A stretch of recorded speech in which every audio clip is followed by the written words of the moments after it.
Salam jumpa kembali buat anak didik kami kelas 7. Apa kabar kalian? Semoga kalian tetap sehat, tetap semangat untuk mengikuti pembelajaran kita pada hari ini. Nah, hari ini kita akan memasuki subtema yang ketiga dari bab yang ketiga, yaitu peran gereja bagi perkembanganku. Nah, melalui sakramen baptis yang kita terima, kita dilahirbarukan ke dalam gereja, menjadi ciptaan baru dalam gereja. Jadi bagi kamu yang sudah menerima sakramen baptis, kamu sudah sah dan resmi menjadi anggota gereja, menjadi ciptaan baru dalam gereja. Jadi sebagai anggota gereja, tentunya kamu itu diharapkan bertumbuh dan berkembang, ya. Nah, dalam hal apa? Yang pertama adalah dalam pengetahuan akan yang benar tentang Allah, yakni berkembang dalam kebenaran akan Allah. Jadi semakin hari mestinya kamu sebagai anggota gereja semakin bertumbuh dalam kebenaran akan Allah. Nah, yang kedua adalah semakin bertumbuh dan berkembang dalam berelasi dengan Allah. Kamu semakin mengenal Allah, kamu semakin dekat dengan Allah, semakin menyatu dengan Allah. Jadi persatuan kita dengan Allah itu semakin hari mestinya semakin bertumbuh dan semakin berkembang, gitu ya. Jadi yang pertama tadi, kita harus mengalami pertumbuhan dan perkembangan dalam pengetahuan yang benar akan Allah. Yang kedua, dalam persatuan kita dengan Allah. Kemudian, kita juga harus bertumbuh dan berkembang dalam iman, harapan, dan kasih. Ini 3 keutamaan teologal yang harus bertumbuh dan berkembang di dalam diri kita. Nah, karena itu kita perlu memikirkan dan melakukan upaya-upaya untuk mengembangkan diri kita sebagai anggota gereja. Nah, kira-kira menurut kamu, upaya-upaya apa sajakah yang dapat kita lakukan untuk mengembangkan diri kita sebagai anggota gereja? Nah, Bapak akan kasih beberapa contoh untuk kalian. Yang pertama adalah peran serta atau keikutsertaan, keaktifan kamu dalam mengikuti perayaan-perayaan sakramental, yakni mengikuti perayaan Ekaristi setiap hari Minggunya, ya. Karena di dalam perayaan Ekaristi itu kamu dinutrisi sehingga kamu mendapatkan kebutuhan rohanimu, sehingga kerohanian kamu itu semakin bertumbuh dan berkembang lewat perayaan Ekaristi yang kamu ikuti dan yang kamu rayakan. Nah, yang kedua adalah lewat membaca firman Tuhan. Rajinlah kamu membaca firman Tuhan, ya. Baca Alkitab, renungkan. Karena sabda Tuhan itu ibarat benih yang akan bertumbuh dan berkembang di dalam dirimu. Sabda itu ibarat benih yang akan bertumbuh, berkembang, dan berbuah di dalam diri. Apalagi, misalnya lewat doa-doa yang kamu lakukan. Entah doa-doa yang dilakukan secara bersama-sama, melalui doa-doa lingkungan, dan doa-doa di dalam gereja yang kamu ikuti melalui kelompok-kelompok kategorial, kelompok-kelompok doa tertentu.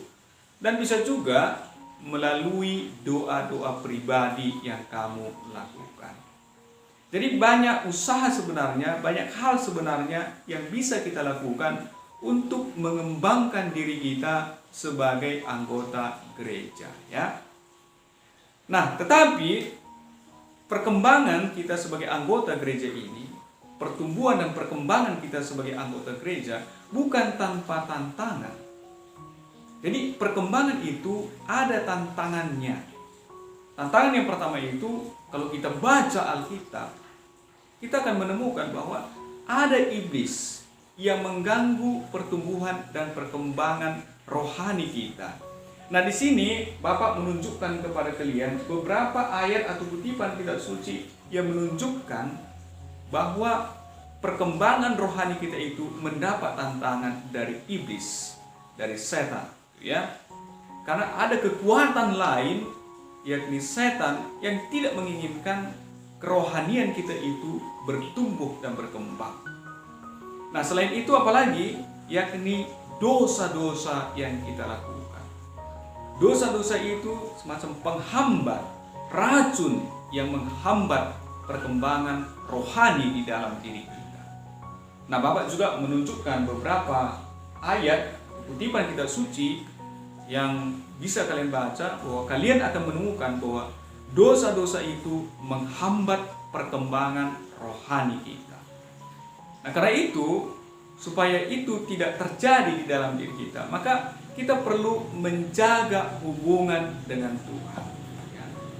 Berusaha untuk mendekatkan diri kepada Tuhan, menjaga persatuan dengan Tuhan, dan menjauhi perbuatan-perbuatan dosa, perbuatan-perbuatan yang tidak berkenan di hadapan Allah, ya.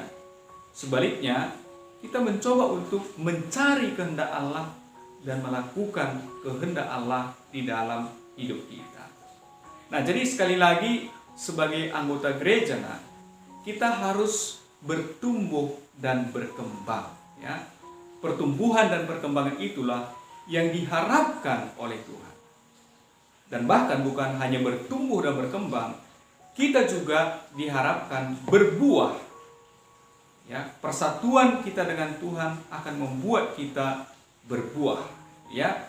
Nah, karena itu anak didik kami yang dikasihi Tuhan, yang tetap semangat mengikuti pembelajaran kita ini, Bapak akan memberikan suatu pertanyaan, beberapa pertanyaan pendalaman untuk kalian refleksikan dan kalian kerjakan, ya.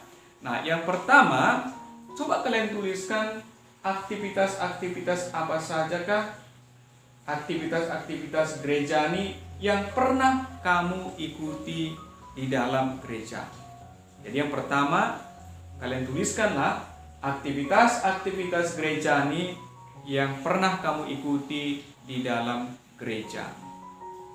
Yang kedua, tuliskanlah manfaat kamu mengikuti aktivitas-aktivitas tersebut bagi dirimu.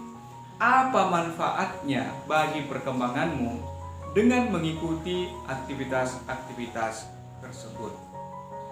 Nah, yang ketiga, tuliskanlah apa saja peran yang pernah kamu lakukan di dalam gerejamu. Mungkin kamu pernah sebagai lektor, mungkin juga sebagai pemazmur, mungkin juga sebagai dirijen, organis, atau mungkin juga sebagai misdinar bagi kalian putra-putri altar, ya. Jadi kamu menuliskan peranmu di dalam gerejamu.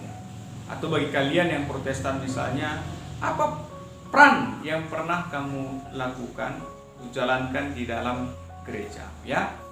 Nah, sekian pembelajaran kita pada hari ini. Selamat mengerjakan untuk anak didik kami. Tetap semangat, ya, tetap semangat. Semoga kita selalu dilindungi dan diberkati oleh Tuhan.